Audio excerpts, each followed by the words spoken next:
All right, TikTok, time to rock. Looks like we're live. Always wait a few seconds just to make sure everything is running smoothly. How's it going, everyone? I still don't see us yet. Okay, I can see us. Oh, okay. Hey, for some reason, you and the apostate prophet see us earlier than me. Like you guys say it, and then I still don't see it yet. Anyway, all right. Well, how's it going, everyone? Tonight we've been discussing the mosque massacres in Christchurch, New Zealand. Very important, I think, after things like this. I mean, I have a natural tendency to just be quiet after things like this, but I don't know. What do you think, Abdullah? Yeah, it's a hot topic, and people are feeling very raw and sensitive. Some of the danger is that we don't know all the facts just yet, but it seems like in this case he helped us out a lot. So he's kind of explained himself, what he believes, what he's thinking, and so that gives us a big like jump start on not coming to like the wrong conclusions because assuming that he's being honest with what he said, like he could be just lying too, right? Yeah, and I mean, matter of fact, I mean that guy's got to be lying about some things just because he's all over the place, like claiming to get claiming that Candace Owens inspired him when seriously, a white nationalist being inspired by a white nationalist who says he's not a conservative, deriving his main inspiration from a black female conservative. Very, very, very strange idea. So Yeah. yeah, so it's anyway, and the subscribe to PewDiePie. It seems like he's just trolling everyone, right? Like trying Yeah. to like the truth about him is in there, but then he wraps it up in a bunch of things to tick people off in different ways. And Yeah, and that whole thing about him killing 300 people was actually from an old meme known as the Navy SEAL copy pasta. So on one of the most of his manifesto is pretty straight, like reads very very well, like well written. But when it comes to one of the questions, it says you are a racist, bigophobe, Islamophobe, Nazi, fascist. He says I've been in numerous secret raids on Al Qaeda. I have over 300 kills. Blah blah blah. It turns out, and then he basically says I'm going to kill you as well, right? But it turns out that this is like a meme that's circulated in the far right, and he just copied it right into there. So people just misunderstood that wasn't actually true about him. He wasn't in, yeah. yeah, yeah, I'm sure I'm sure it's gonna take a while to unpack everything about that guy. All right, well, we are here to discuss the massacre that took place in New Zealand, but Abdullah, there is an elephant in the room, and people are already posting comments about it. I didn't see what happened, but I saw you had posted a tweet where you had liked someone's comment that was nasty or something like that. So let's go ahead, just because I think that Christian Prince's fans are going to keep bringing this up. Yeah, sure. John says, did Abdullah ever apologize to Christian Prince for agreeing with his subscriber that called Christian Prince a little censored? So it looks like a bad four-letter word. So I'll just share my. Oh wow, you had that ready? I just opened it. Yeah. Okay. So I upset his comment. I mean, I upset Christian Prince by liking I'm sorry. the comment. I find that funny that I pull up a comment by a viewer, and then you immediately had that. Anyway. Yeah. So no, I was looking this up because it was people were mentioning it in the chat, and Oh, okay. I didn't write he's full of shit. I liked the comment, which I was just reading the comments all quickly, and we were discussing whether the Earth is flat or not in the Bible, and the reason I liked the comment was because I agreed that he was wrong about that, being indicative of a globe. That was all. I didn't mean to demean him or to belittle him in any ways. Although I do have to note that Christian Prince, regularly belittles, dehumanizes, and like is quite vile to the people on his show, especially Muslims. With me, he was very respectful. He was very kind. He treated me very respectfully. He didn't call me Abdul, or a donkey, or That's a son of a donkey. Abdullah is your name. Yeah, yeah. But Abdul in a demeaning way, as in a slave, right? Oh, you slave, right? But anyways, like he was very nice to me, and I very much appreciated that. So it wasn't nice that I liked a comment that said he was full of shit. Not that he's shit or anything. He was full Hey, of shit. what? Watch the language. It's a Christian program here. All right. Sorry. We get it. That's why this guy censored it. See? I apologized. I went on his live chat and I apologized and I said I'm sorry for liking this comment. It was not becoming of me to do so. Okay. So, yeah. And so that, yes, he did apologize. So Yes. you guys should be good right now. There are much worse things you can do than liking a comment. And before anyone asks, I know someone's going to, hey, David Wood, when are you going to get Christian Prince on? I will. I'll do that soon. Love to have Christian Prince on there and start. We want to all come together like Voltron. Guys, remember Voltron is before your time, Abdullah. That was these tiger robots that would all form together into one giant robot. Oh yeah. All right. All right. Now, on this attack, when did you first start hearing about it? Did you start hearing about it before people knew what was going on? So yeah, that's interesting. So I actually had a friend of mine. Sorry, I just saw the AP's comment. Yeah, see, he's got to be the center of attention, even when it's not his live stream. You see that? So what I was saying was, I got a comment. Sorry, I got a message from my friend, which said your anti-Dawa has reached all the way to New Zealand, and I was like, what? Like, what are you talking about? And I'm like, well, I think you mean my spreading of rationality and reason, right? And I was like wondering, what is he talking about? Did someone in New Zealand find out about Abdullah Samir? So this was before you even knew about the attack. Yeah, I didn't even know what he was talking about. And then I was like, what is he talking about? You were already being accused of causing the attack before you even knew that there was an attack. Yeah. Wow. Yeah. And then I got a message from another friend in another WhatsApp group saying, like, showing what happened, and I was like, oh, that's what he's talking about. And I was really upset because I told him, like, I'm a humanist. Like, this is the last thing I would want to happen. And this is something that I think about when I'm speaking, right? And the interesting thing is, this is something on the mind of many ex-Muslims that don't speak about Islam. That actually people worry about this. Muslims that leave Islam worry that if I speak against Islam, that I will cause my Muslim relatives, friends, neighbors to be I would be enabling bigotry against them. So this was something that I struggled with early on and was able to resolve. And I figured it out. Like, you don't need to be, you can be against bigotry and also criticize someone's worldview. Like, I can say I don't agree with Christianity, but I respect your right to be a Christian, to practice your religion, and everything that comes along with that, as long as you do not step on my rights and push it on me. And so that was it. I mean, I resolved that in my mind, and I said I can do this, and at the same time I will continue to speak against bigotry for all people. So I was upset because I was like, I have nothing to do with this. Like, I'm sure this guy doesn't watch Abdullah Samir videos. Like, he's probably, on these dark webs and these far right. And the thing is, I was nervous about. I was talking to my wife, and she was like, "Why are you so nervous going online?" And I was nervous to talk about this topic because there's so much nuance that needs to be unpacked, and it's difficult to know what to say, like what's the right thing to say. And how to deal with the situation and how to make sense of it. Obviously, what he did was completely wrong on every level.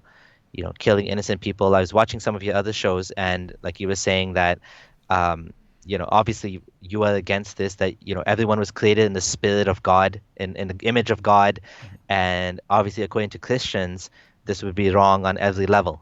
Like what he did. So obviously, like, this is ridiculous. Like, I would actually but what he was saying was that as an ex-Muslim that is speaking against Islam, I am giving fodder to the fire, right? I'm enabling this. Yeah, well, it would be one thing. It would be one thing in the case of a person whose goal is to extinguish the jihadi threat and decides to go out and kill Muslims. We don't advocate that methodology. I have always believed that Islam can be refuted as an ideology, that in the case of actual people who are about to launch terrorist attacks or who are engaged in terrorist attacks, yes, police and government agencies or military need to deal with those. Or if it's happening right in front of you, then obviously you would be able to do something to stop the terrorist attack. But as far as the ideology and your average Muslim on the street is concerned, I've always believed that you refute Islam like you refute other ideologies. Although, because it is dangerous, I'm more comfortable with things like mockery and ridicule when it comes to Islam than, like, people have never seen me ridicule Hinduism. They say, why don't you make fun of, well, Hindus aren't trying to kill me and you subjugate my kids, right? So you're kind of in a different category. So the idea that since we criticize Islam, therefore we're responsible for someone going on some counter-jihad massacre, that would be silly enough. But when it's not even a guy who cares about jihad, he says in his manifesto he doesn't really care about Islam, and he said he doesn't fear Islam. He said he's basically opposed to the idea that Muslims have the highest birth rates, and so they're the ones who are going to outpace white people in his area. So this is a guy he's a white nationalist. And to be clear, there are plenty of peaceful white nationalists who still have that idea, but they don't advocate, a violent means of achieving it. But so anyway, the point here is that's a guy who clearly has never been influenced by you at all, because you would be someone he doesn't want to be around, right? Yeah, you would be someone who is not welcome in his country. You would have to go to a different part of the world, according to him. Yeah, like he said, he was in some place and then he was going into the supermarket or something, and then he saw a bunch of the invaders, as he called them. So if he saw me, like, I would be one of the invaders. I have a beard. I mean, even if I didn't have a beard, but I'm brown. I have a Muslim name. Like, from all kind of I look like a Muslim, right? So he would have considered I'm one of the traitors, not traitors. I'm one of the enemy. So obviously he doesn't realize that among the Muslim community there's all sorts of people. Muslims are becoming more secular as time goes by, and what he's done is he's given, and you said this too, like, he's enabled the terrorists, right? He's giving them content that will enable them to say that, look, what do the terrorists want on both sides? They want people to fear Muslims, and they want Muslims to fear non-Muslims. The terrorists on the side of the Islamic terrorists, they want Muslims to not be happy living among the kuffar, right? Mm-hmm. They want them to leave. They want them to migrate to the other side of the world, where they will join them and make them, and join their cause. So it's definitely something that we have to fight against. The stuff that we can do. What we have to do is we have to focus on being united, to look at everyone as a fellow humans, and look at everyone as people that are different. Not everybody has the same views. Not all Muslims believe in jihad or are out to re-establish Sharia law. There's a movement among Muslims now that they want to get rid of Sharia law. If I could I'll just share my screen for a second. Mm-hmm. And these are now, so there's two kind of sides to this. There's a reformist Muslims, aka progressives, who will always, in my opinion, they're my allies, but they'll always be the minorities. And then there's people like this guy who are considered Orthodox Sunni Muslims. And what they're saying is, this is Abdullah bin Bayya. He is the Sheikh of Hamza Yusuf. And what he's saying is, and this is in 2015, he was saying that we need to get rid of apostasy law. Mm-hmm. We need to get rid of, stoning adulterers, all of the hudud punishment, all of the parts of Sharia law that are not compatible with the modern world, chopping off the hands, killing apostates, all of these things, he wants to get rid of them. And this guy is a mainstream Sunni scholar, Sheikh Hamza Yusuf. He runs Zaytuna Institute in California. He has like millions of fans in the US. He studied Islamic law for like 15 years or something in Morocco. So this is like mainstream Muslims that are saying democracy is compatible with Islam. They're saying we don't want Sharia law. The Sharia law we want is like praying 5 times a day. Is like, when I divorce my wife, which again has problems because Sharia law is inherently unfair to women. So there's obviously like a lot of problems to that, but it's much less bad than like these guys are saying, democracy is fine. There's nothing wrong with democracy. Like we like democracy. We want democracy. And this is what I see in the Muslim community. I see Muslims, not just the common Muslims who don't even pray 5 times a day. Like me, being the guy that prayed 5 times a day, I used to wake up at 3 o'clock in the morning to pray Fajr. I was a minority. Like the majority of Muslims, they don't pray 5 times a day. They go to Jummah maybe on Friday, the Friday prayers. Most of them don't even go for Friday prayers. They just go for Eid. So it's more like an identity for them. But I'm mainly speaking about Muslims in the West. So this is my experience of growing up among Western Muslims that are not like living in an Islamic kind of environment, right? So they kind of have the halal meat. Some of them pray 5 times a day. I used to pray 5 times a day. I used to go and find a place to pray wherever I could. But they don't really care about Sharia law because it's not applicable to their lives in any way, right? So this is what I think this guy didn't understand that, and he didn't see that if he wanted to deal with this situation, what he should have done is support people like me and maybe even you, like people that are like speaking against Islam and de-radicalizing people, because as people leave Islam, they also get de-radicalized, right? Like just a little doubt you put in someone's mind, and that's enough for them to basically not go and, like, for example, blow themselves up or join ISIS or something like that. You know what I'm saying? Wait, what do you mean this guy? You're not referring to the shooter, are you? Well, I'm saying anyone that has a problem with or they're scared of Sharia law. Okay. In this case, in case the shooter, what he wanted to do was he was scared of Muslims becoming like there being too many Muslims, right? Well, even him. It's just brown people in general. That's what he's concerned about, and he focused on Muslims just because they had the highest birth rates. So that's his concern with Islam, that Muslims are eventually going to outnumber white people. Yes. Yeah, exactly. But you're referring to basically someone who's concerned about Sharia and the impact of Sharia. What should they do? Yeah, exactly. Like just to mention quickly, I was there's this story of this fundamentalist Muslim, a young lady who was in Austria. It's not in English. Let me translate it. And she converted to Islam. She started wearing niqab and all that. And it says, this was in one of the newspapers over there, and it says by the end, right? Mm-hmm. By the end of the article, it actually mentions that she read my blog, right? The author recommends a blog of Abdullah Samir.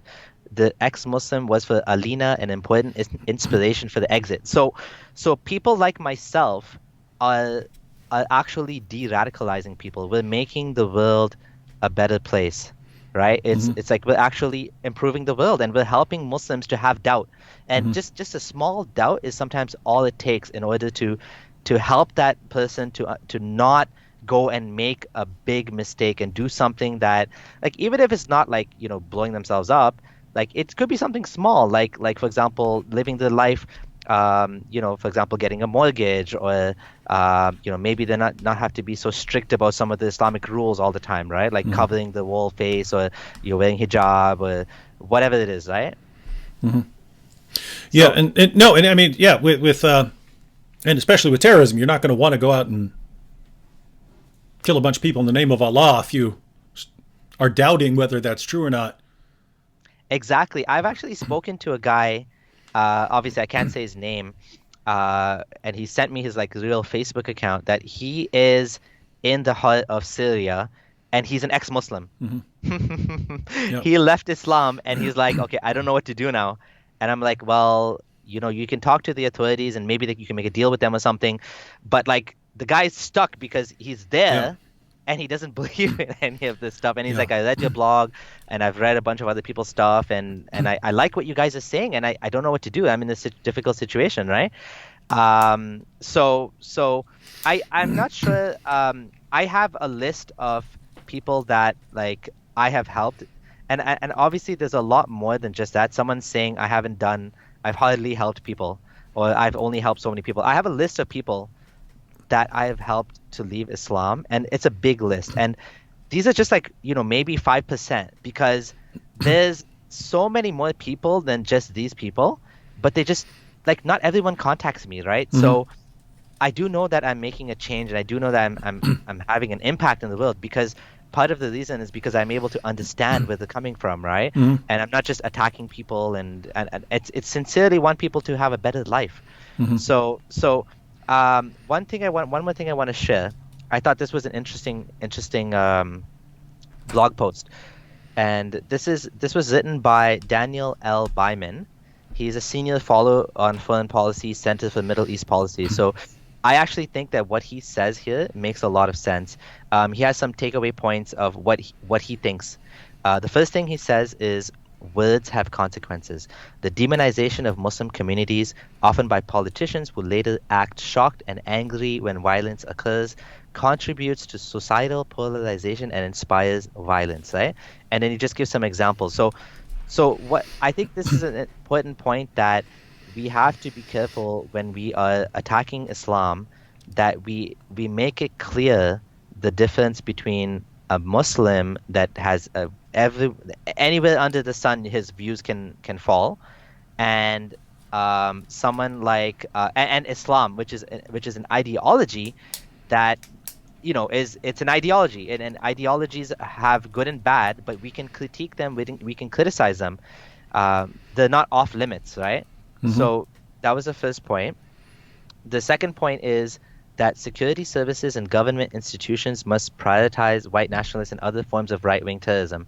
So in the United States, right-wing violence has grown, with Jews and Muslims in particular being targets. So this is actually in America, you're much more likely to be the target of like right-wing, basically fanatics than Islamic terrorists. Maybe because the U.S. is lucky in the sense that it's separated physically from a lot of other parts of the world. Like Europe has a problem with like people just coming in, and you can't like filter who comes in as easily, right? Because they just get in. Whereas America, Canada, we are able to decide who comes into our country, and we can choose. Okay, you are a good person to come. You have these valuable skills that we need. You're welcome. And there's some issues here, so we don't want you. So we have that ability to do that. Whereas in Europe, it's a little bit more difficult. So this was the guy's second point. The third point is that leadership can matter in a crisis, particularly when backed with action. So what he's saying here is, again, like the leaders, the prime ministers, and they need to reassure people that we are all in this together, Muslims and non-Muslims alike, and we will get past this, right? Like this is what we want as humanity. We want to live in a world where we have our differences, but we also tolerate our differences, and we can still live together, right? Despite the fact that I might not believe, like I don't believe that Jesus is the Son of God. You don't agree that there is no God, yet Muslims believe Allah is God. We can still live together. Should I continue, or do you want to jump in, or should I just finish the other points? Are they points on this article here? Two more points. Yeah, go ahead. Yeah. Go ahead and finish them up. So number 4 is social media companies need to treat right-wing terrorism with the same seriousness they treat jihadi violence, right? So what he's saying here is that they need to be consistent. Like, why is it that jihadis can go on Twitter, for example, and I don't know, maybe they're trying to remove them, but they're not always effective, right? And they tend to get away with it, and they keep doing it. Whereas people like me, yourself, Positive Prophet, I've been banned for more than 90 days, probably 100 days now on Facebook, and I haven't called for violence on anybody. Hmm. So it's kind of like so that I think that's a good point as well. So if anyone's posting anti-Semitic, anti-Muslim, any racist content, they should be treated the same way content by the Islamic State is treated. And again, there's a bit of nuance that has to go in that as well, obviously, because like people like us get falsely flagged, right? And lastly, many forms of right-wing terrorism, international terrorism, drawing on international networks, ideas, and personalities from around the world. So what he's saying is we need to deal with this on a global level because this is like a global problem. Like this guy actually was pulling from like Anders Breivik and others that like the Quebec mosque killer. He took inspiration from that as well. So it needs to be dealt with at a global level. Those are the 5 points. I thought that was a kind of good kind of down to earth advice that this guy was writing, and he definitely knows what he's talking about. He's a policy advisor for Middle Eastern policy. So I just wanted to share that. Who'd you say this guy was? Daniel L. Byman, DBY man is his, and I'll share the link one more time so you can take a look. Someone said in the chat, "Can you let David Wood talk?" No, just to be clear, when I have a guest, inviting that guest to talk, and he can talk as long as he wants, especially when I already did 2 previous live streams and posted a video right before that. So we are that's why we're here, right? If it was just what I was going to say, then I've already said what I was going to say. So we want some more information. All right, let's take a few comments here first. We have Ahmed. Ahmed M says, David Wood's favorite thing happened today at Christchurch Mosque Massacre. Come on. That's disgusting. That's not true. Didn't he say so many times that he condemns what happens, that everybody is made in the image of God? Like how can you are you like, I think people don't care what you think. They're just going to say that anyways. Yeah, same guy here. I am sure most Christians, not all, have celebrated today when they heard a good news about Christchurch Mosque Massacre. Hey, it's interesting because I gave it that title, Christchurch Mosque Massacre, so it'd be interesting if that is becoming the name that Ahmed uses. But no, Ahmed, I'm sure you could have people celebrating, and I have seen people in comments sections celebrating. I would be very surprised if anyone who's celebrating is actually a serious Christian, because just not familiar with that. And the apostate prophet was pointing out what this would be like for, if after every terrorist attack we said, ISIS just killed a bunch of people, I'm sure you Muslims are really, really thrilled. Would never cross our minds to say something like that, because we know it's not true, right? We know there are tons of Muslims who don't like terrorism, who don't like it when people are slaughtered in the name of Allah, and that's why we go after the ideology here. Now, you're pointing out as far as Muslims, and you pointed out that you even have Muslims now saying that we need to do away with apostasy laws and things like that. Now, I'm interested in that perspective, because it's one thing, because the normal reaction I get from Muslims is, no, Islam doesn't teach those things, right? It doesn't teach that you kill apostates. They'll try and say, oh, what it really teaches is that if someone leaves Islam and then goes and joins a foreign military and then comes back and is trying to kill Muslims, then you fight in self-defense, which is just silly, because obviously if someone were coming to attack you, that you're clearly allowed to fight people who are coming to attack you. So what's the command over and over again? If anyone leaves his Islamic religion, kill him. Let me put it this way.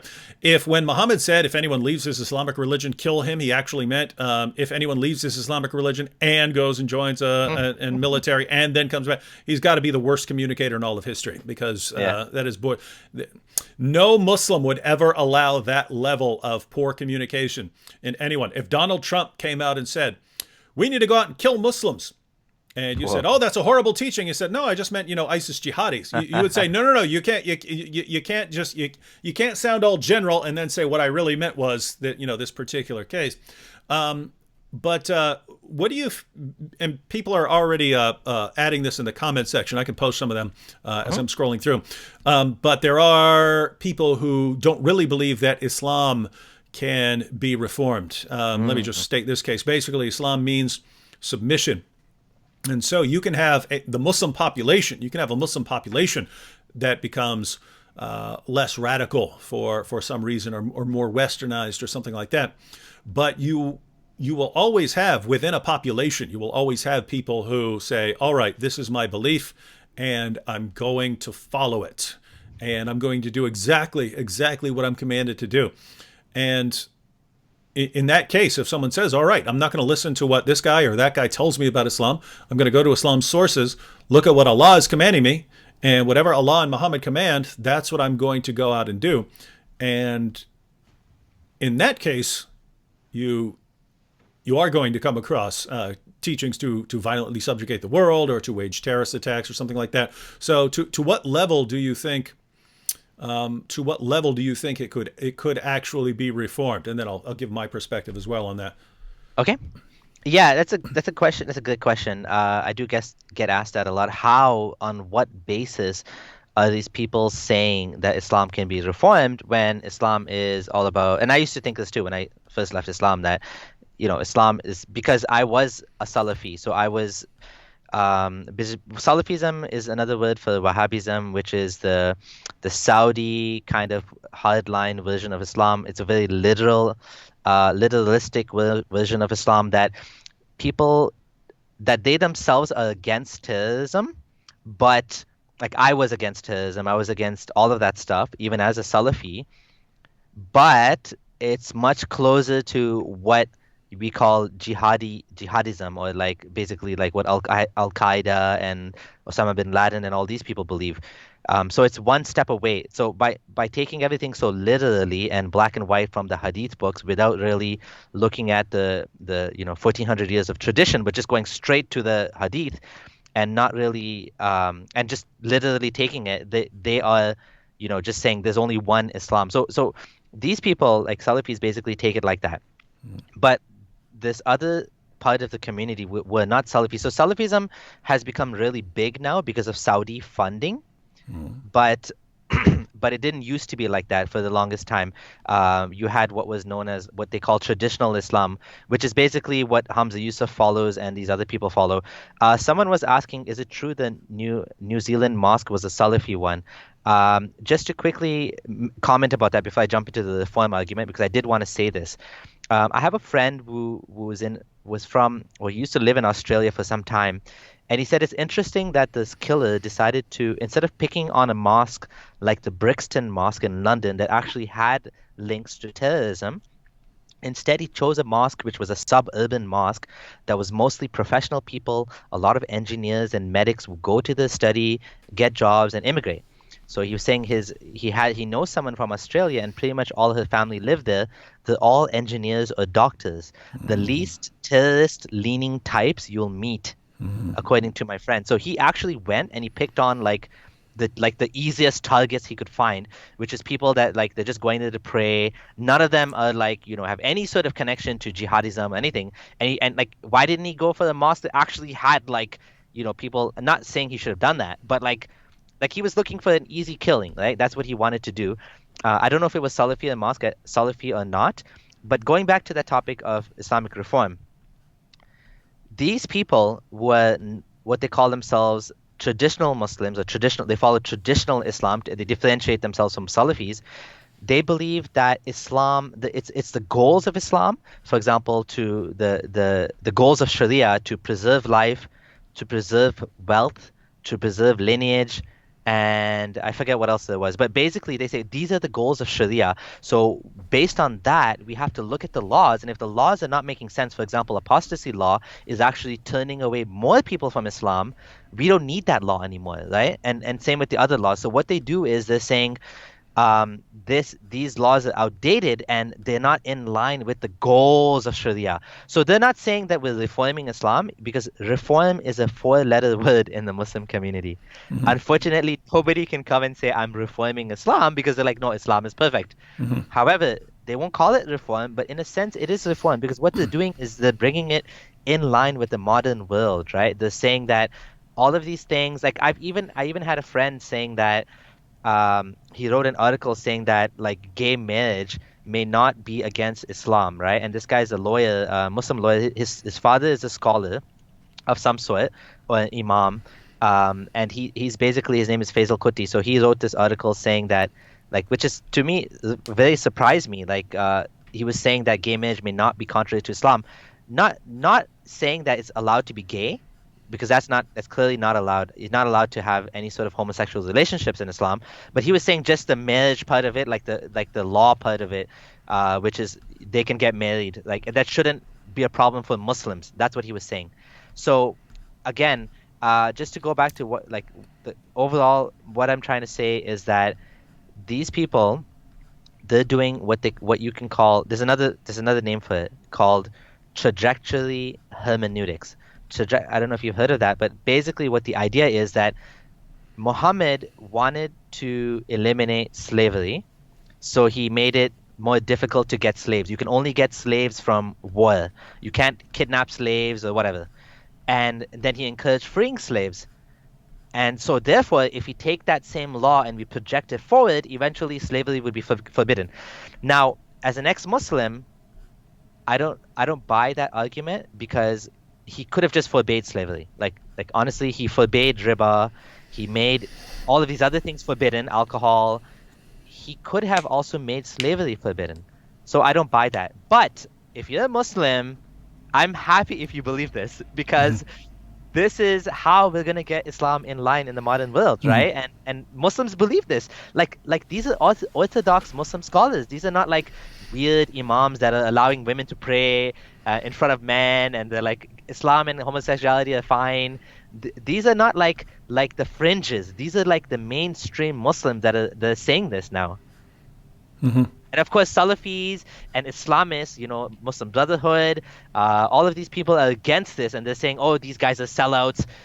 Some of them say they're disbelievers even because they don't want to rule by what Allah revealed. So, of course, there's a tension in the Muslim community between the Islamists and the Salafis on one side, and these guys will call themselves traditional Islam on the other side. There is a clash going on, and obviously the money is funding the Saudi side, the Salafi end of it. But as time goes by, I think more and more Muslims will fall into this other camp. Well, yeah, we're gonna have to see. So it seems like we'd like to see some changes in the money train, right? In other words, you'd like to see some changes in the people who are actually funding things, so that you don't have some really rough things being funded by, let me put it this way. I mean, if you're the guys who are funding all the mosques around the world and the preachers to go out and so on, you have a lot of control there. Yeah. So you seem a little more optimistic than I am. Most people, a lot of people in the counter jihad movement think I'm too optimistic because I believe that these issues can be dealt with mostly peacefully, except for in situations where you actually have a war, you actually have a terrorist attack. But I've thought, and you and I have discussed this briefly in the past, but I've wondered in the past how I would try to argue that there should be reform in Islam without actually calling it reform. Because again, oh wow, again, when a person says, "Oh, Islam doesn't teach fighting people, or subjugating people," or I can't take them seriously if they're saying that. If they're saying that was not the teachings at the time of Muhammad, I can't take that seriously. When people acknowledge that those are the teachings of Muhammad, but then they want to say, okay, but here's why that would not apply, I might not agree with them, but at least I can take it seriously. They seem to be honest with the text. So I thought about how I would defend this, and I would argue something like this. If I were a Muslim who wanted to reform Islam from some of these teachings, I would argue something like this.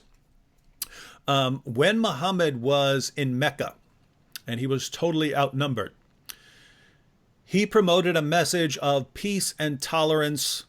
God will eventually judge you, but right now let's not kill each other. Later, when he left Mecca and was able to form some alliances and was able to start fighting defensive jihad, namely, no one messes with you. You don't allow people to persecute you. If someone does try to persecute Muslims, the Muslims rise up and fight the person, and you can rob caravans, things like that. But you're not in a position to go out and subjugate Arabia at that point. Then at that time, the message was one of defensive jihad. You can fight people, but only if they start it first. If they start it, then you fight. But other than that, you don't go out and fight. But then later on, there was another stage, and that was when Muslims made up the most powerful force in Arabia. And then the message became, fight those who do not believe. So now it wasn't fight people if they fight you first or if they attack you first. It was fight people based on what they believe. And so here's where you have the commands to go out and violently subjugate people based on what they believe. And so lots of classic Muslim commentators, they look at this and they say, okay, the commands to go out and violently subjugate the world, they abrogate the earlier commands. They abrogate those. So you have basically a temporal understanding of these passages, namely that once you had the command to go out and wage jihad, that just doesn't end, and it's already abrogated the earlier commands. So you have a kind of temporal understanding.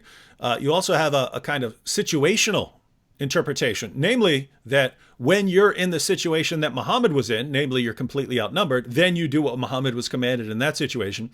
When you're in a position to fight defensively but not offensively, then you can fight defensively, but don't start fights with other people.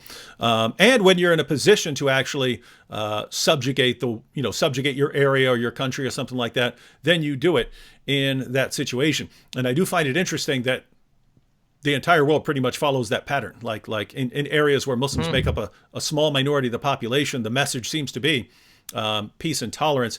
You go to other areas where Islam dominates, it's, hey, everyone has to be subjugated or as a second-class citizen or something like that.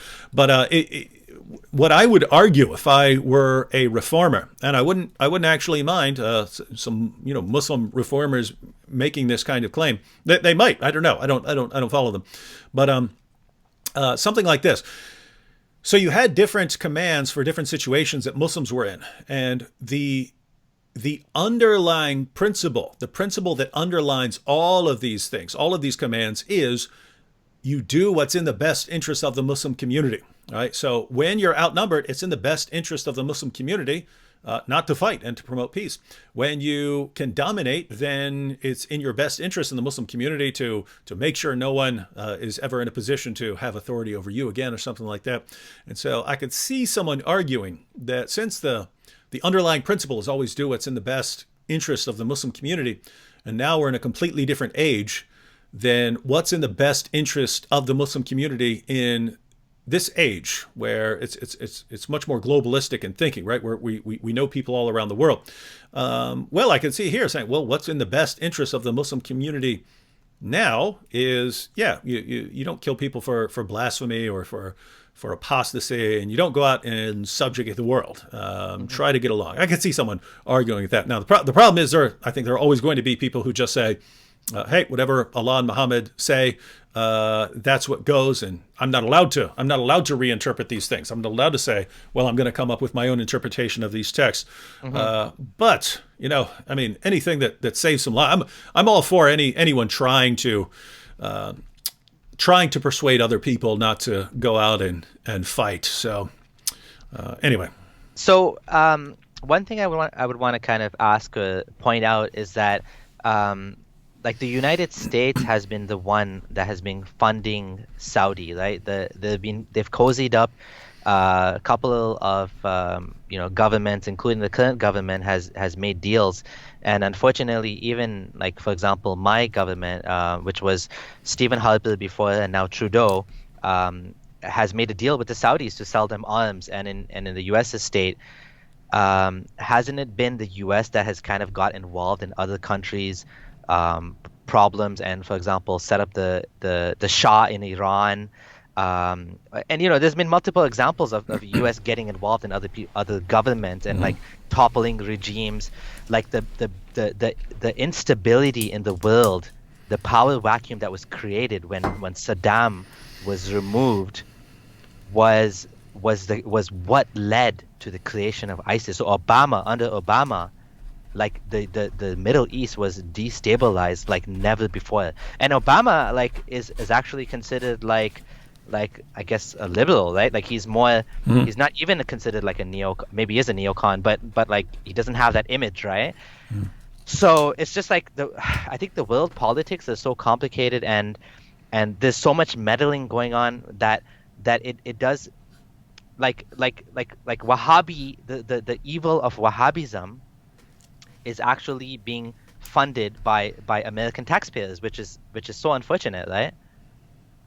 Well, yeah, I mean, anytime, yeah, I mean, if you're, fortunately, U.S. is getting off foreign oil, but yes, if Saudi Arabia is selling oil to the world, then everyone is funding whatever Saudi Arabia is then putting out, right? Saudi Arabia sits on some of their money, but they also use a lot of it, and so do other places. But you're right, as far as the U.S. involvement, and there's a reason that someone like President Obama or any other U.S. presidents can cause a lot of problems, and this goes for everyone. George W. Everyone.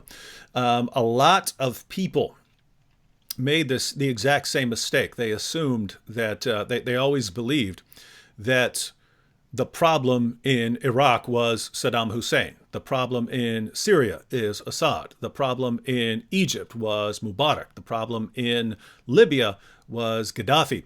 I talked about this a little with Robert Spencer earlier.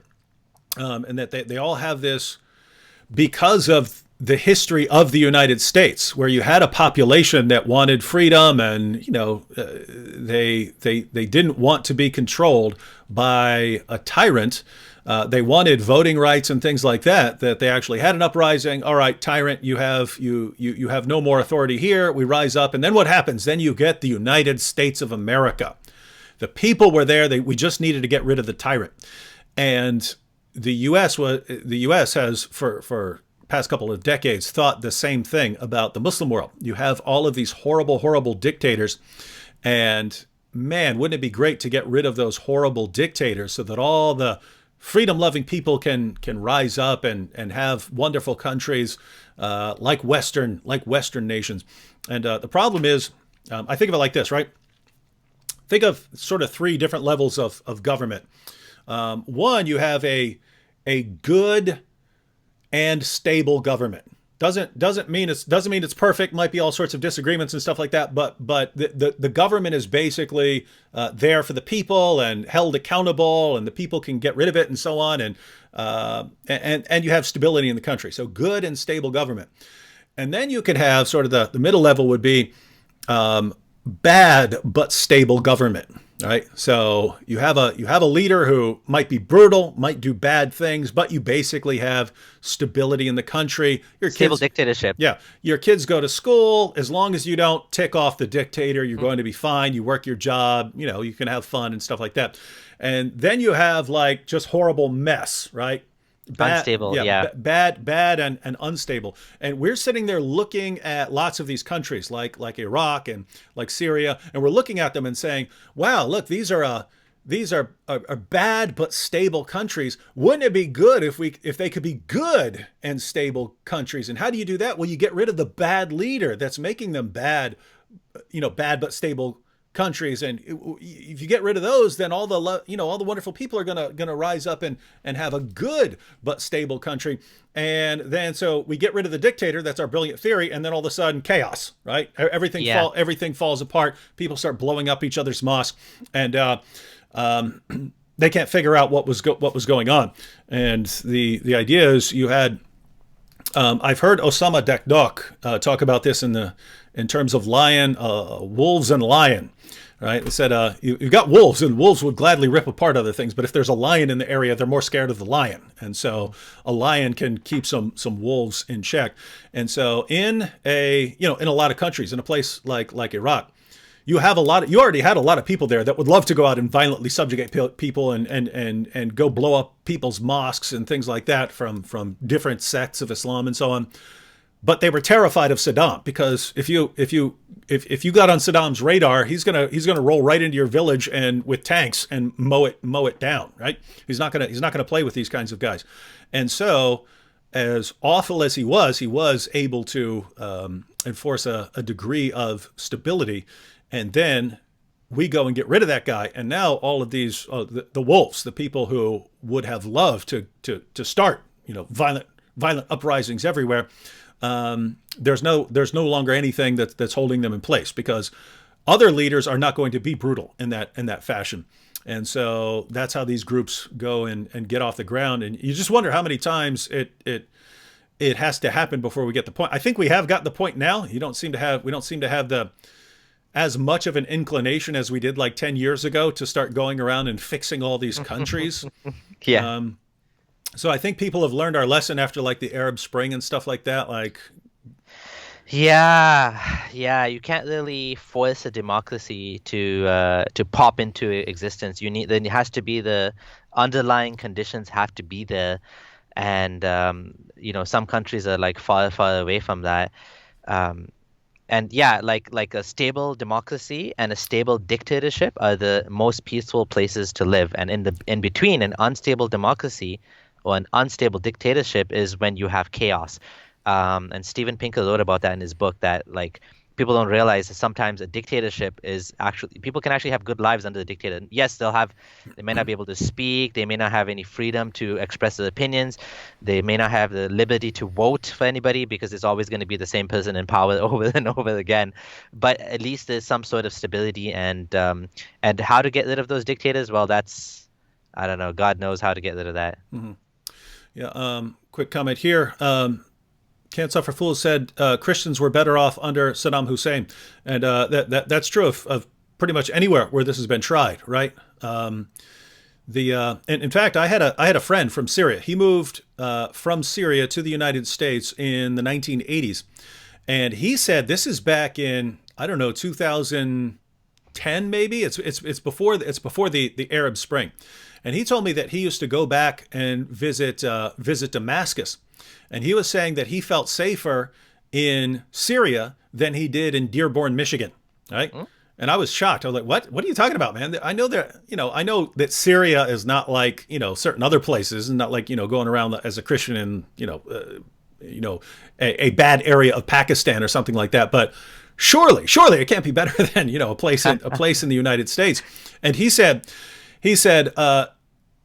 Every Muslim there understands that if they put their hands on a Christian, they're going to be soldiers dragging them out of their house in the middle of the night, right? Mm-hmm. And they're going to be taken out to the public square by soldiers and so on. And so he's saying that basically that brutal dictator is brutal towards everyone who gets out of line. Mm-hmm. And so, but that's what made him feel safe. And then all of a sudden you do away with that guy. And that's kind of strange too, because like many dictators are known to favor one group over another. For example, Bashar al-Assad, mm-hmm. Favored the Alavis, and he put them with a minority sect from the Shias, and he put all of the government positions he gave to them. And the Sunnis, were the majority, are like upset because mm-hmm. Like they don't get any of the good positions in government, and everybody knows he's giving it to his family members, and so obviously there's a lot of corruption, a lot of unfairness, a lot of injustice that happens mm-hmm. under dictatorships. But yeah, at the same time, at least it's like the gangster that keeps all the other gangsters away, right? Mm-hmm. Like at least it's the evil versus the what is that expression? The devil versus the devil you don't know, or something like that. Something like that. Yeah. So someone was saying something about George W. Bush saying Islam is a religion of peace. I just wanted to kind of say something about that.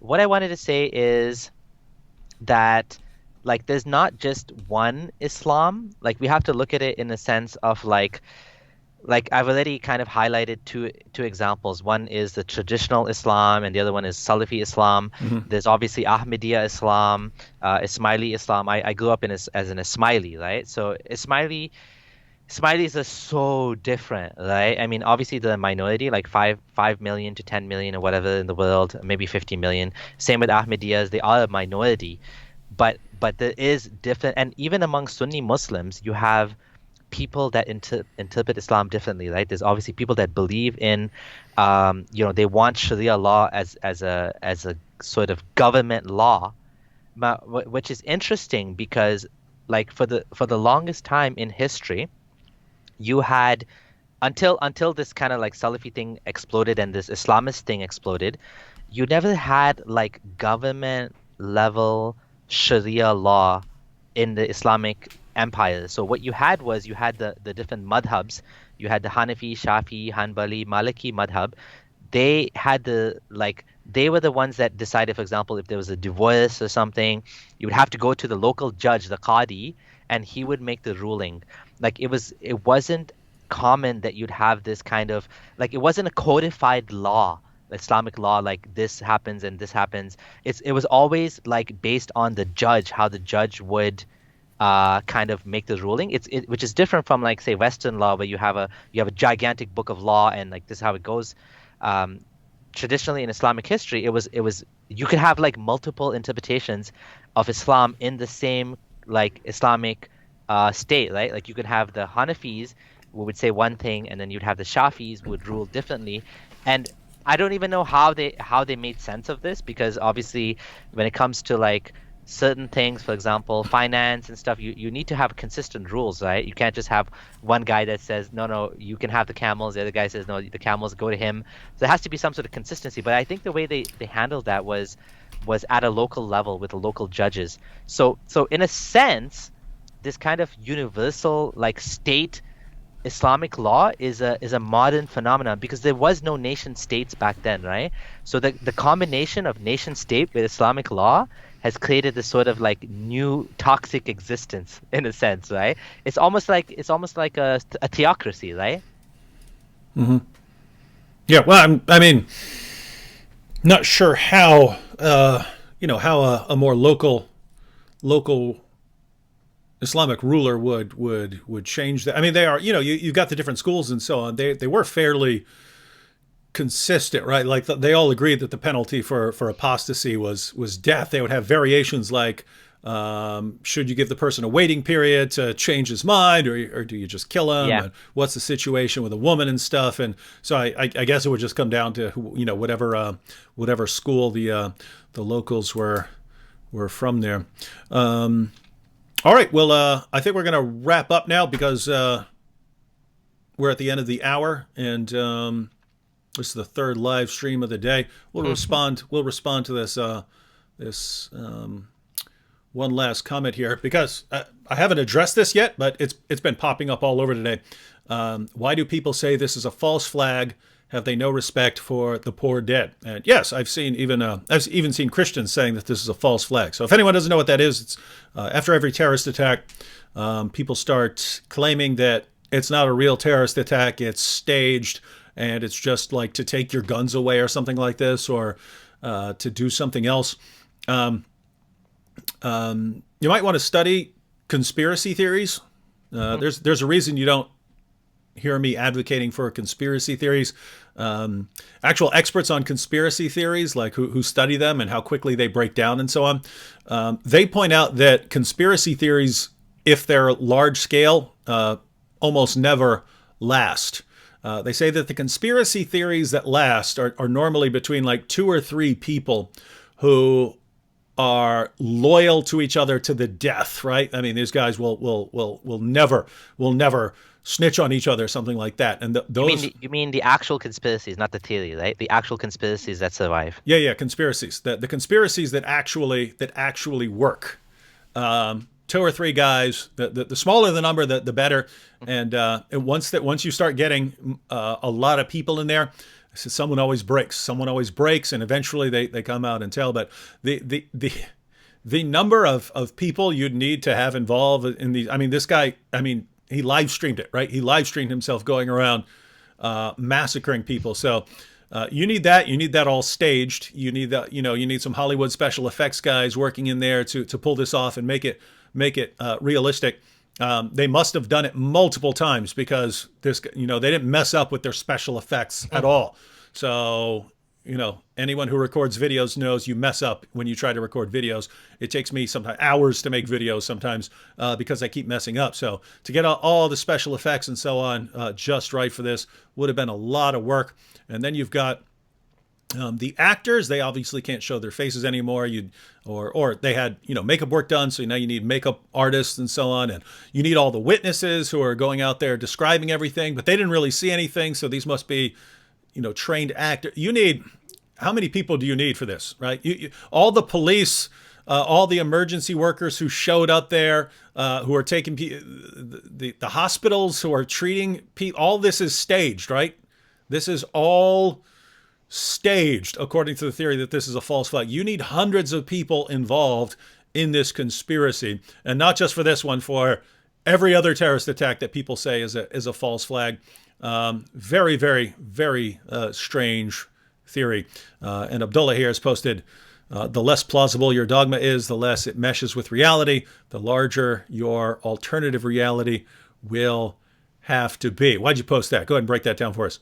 Yeah, that's exactly what you're saying, that the more the less likely it is that it's true, these conspiracy theories, the more you have to come up with in order to make it make sense. Like, you have to come up with even more things, right?